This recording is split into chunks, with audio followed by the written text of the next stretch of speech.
Reading slumps. They hit hard, don't they? So I kind of talked about this pivot that I'm making about, sharing other things that aren't necessarily book related. And the reason is, and I didn't really explain why, but the main reason I think that it's been hard for me here in the booktube space is because I have, since starting it, hit so many reading slumps. And it's hard to get online and talk about the books that you don't like. And after a stretch of them, it's like 5 books in a row where you're like DNF'ing. It just gets to be becoming the person I didn't want to be, who is, I don't like this book because of this, and I don't like this book because of this. Even though that's okay. That is going to be the nature. Like, you can't find a TV show that everyone likes, a movie, a person even. So books are going to be the same thing. But I feel bad, whether it's just who I am as a person, when I read other people's work and I don't like it, and I'm an author or aspiring one, and then I think, if these famous published authors are good, am I saying that I'm better? And I don't think that's the case, but that's where my mind goes. And so the conversations that I want to have, and I've been having, are just not the same book review that I started doing. And sometimes I'll find books that I like, but I am right now taking a gap. I ran into several books that I just was like, this is not what I want to spend my time doing. It's not making me feel happy and excited for the evening book reading time. It's like I'm working to try to get through these books, and not even to share them here, just because I wanted and I aspired to read more. And I did that. I have read a lot more books this year than I've read in my entire life. And that number is still pretty low, but it's bigger.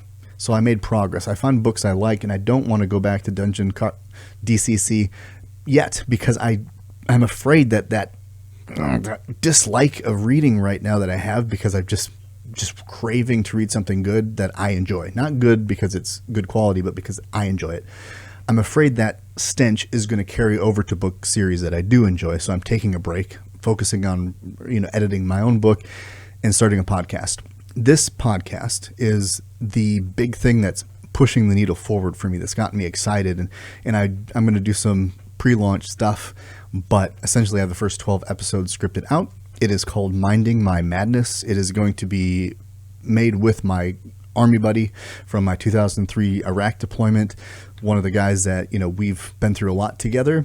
We also both were diagnosed bipolar, and not that the podcast is going to be a bipolar podcast, but we're going to talk mental health and try to remove the stigma through storytelling techniques that I've learned in my coaching, that I've manufactured, while also just trying to have better conversations around mental health that aren't scary, that hopefully help you feel seen. Because even if you're not diagnosed, you've experienced mental health issues, and you felt maybe that you couldn't express certain things. And even in the expression of me sharing about books I don't like or didn't like, there is a conflict there, where there's a wall where I don't feel free or empowered to share those conversations. And I guarantee you have that as well. Maybe it's not in book reading, maybe it's not in trauma, maybe it's in career, maybe it's in relationship, maybe it's just I don't want to share my annoyance because I don't want to seem sensitive. All of these conversations are really important to have, because the silence is what kills you. And I'm blessed to have had these conversations with Fortune and other friends, because a lot of veterans don't have that. And yes, I say veterans, but that extends to people who are civilians as well. Like, you know what it's like to suppress parts of yourself, to silence parts of your voice in childhood, and have that carry over into unhealthy coping mechanisms as an adult. I just want to have those conversations and create that community. So, that's where I'm going with that. But I still plan on sharing some stuff here. It's just going to look different. And I'm not trying to create a big audience. I'm not trying to play the algorithm game.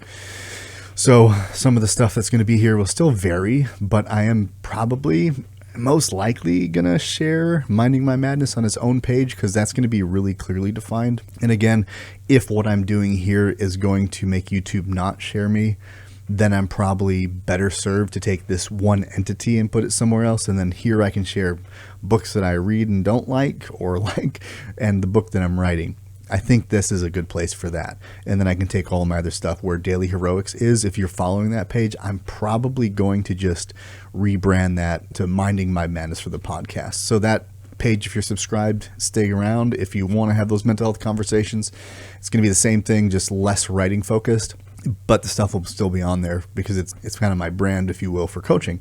So if you're subscribed there, that's what it's going to be. If you're not, and that sounds good to you, and you want to see, and you want to support, go like the page, subscribe to it, and enjoy, hopefully, but it would mean a lot to me if you value the work I'm doing, even if you're not going to like, yeah, I'm going to watch every episode.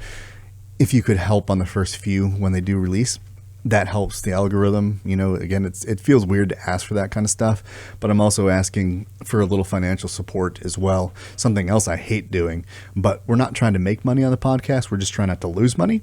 And that's partly because as a bipolar person, I've spent a lot of money on these ambitions, and depression after the manic phase really crushes things. So there's a respect to my family that, you know, one, if we raise no money, YouTube still has it for free. If we can raise $300, that's what it costs to host a podcast, then I can put it on Spotify and iTunes. Well, probably just Spotify, honestly, but that's the hosting software. So that's what I want to do. That's the tier 1 goal. And sure, if it goes well and we can raise more, there's other things we can do to broaden that audience. But again, it's not in an effort to create an income for myself and for Fortune, my army buddy. Beach Fortune, that's our last names, and that sounds like another way of saying pirate treasure, but we don't have that. So we just want to make sure we cover our expenses if we go to that next level, and that has got us in trouble before because we're just leaping to the next level before we even have a foundational understanding of what we're doing. And after years of figuring this out, we do have an understanding that we're doing this to make an impact. We're not doing it to make a financial one. We're also doing it in a way that's sustainable so that we don't burn out and we feel like we've had these people invest all this money in us and we miss a week of an episode. We miss a month or whatever. You know, like I said, we have 12 episodes scripted out. I'm going to build that out more. We might just do 12 episodes in one season and see what the market, what you guys want and what you enjoy, so we can go into season 2 and pivot a little bit. But it's always going to be mental health related conversations about different things, not just bipolar, not just PTSD, not just trauma, but everyday things that everyone can benefit from. But also, I think it's good to hear about things like labels and how they don't define you, but they help you look at the world in a different way, and they don't limit you in the way that we think it does. So I just wanted to make this quick to let you know where I'm at with book reading, that I'm taking a pause. The last book I tried to read was Tell No One by Harlan Coben. I think it was a thriller because I wanted to read a thriller and just couldn't get into it. Again, from all these books, you know, I did Upgrade by Blake Crouch. Couldn't get into that one. None Shall Sleep, which is a YA serial killer thriller. Couldn't get into that one either. I say I couldn't get into it, but I did like the first pages of these books. But they just fell flat for me, and I just couldn't get into them after that first, like, oh, this is an interesting concept. And I feel like there was a couple other ones, but there was one that I did enjoy, and that was Scythe, the book of the arc of the Scythe series. I don't know if I'm going to go to book 2. That one was a YA novel, and I might make a video about that, but from a stance of what's the difference between YA and adult fiction, and why did I like that book but not some of the adult fiction? I think there's a benefit to that. And also, is my novel I'm writing, Where Magic Slept, YA? It might be, I don't know, but that brought up feelings. So I might do a video to unpack that as a writer, to be like, dude, does it matter? Like, is it less of me if I make a YA book, or what does it say? And if I'm an adult that likes a YA novel, but then I didn't like the that serial killer one, None Shall Sleep. So no, it's not even about adult versus YA. It's specific to the story. So just wanted to update you guys quick. That's where I'm at. That's where I'm going. And thanks for sticking around. I really appreciate the support I've received, for people being excited that I'm still going to make content and that it has impacted you in some way. It's an echo chamber. You don't really know. You know, that's the weird thing about numbers and views and likes and comments.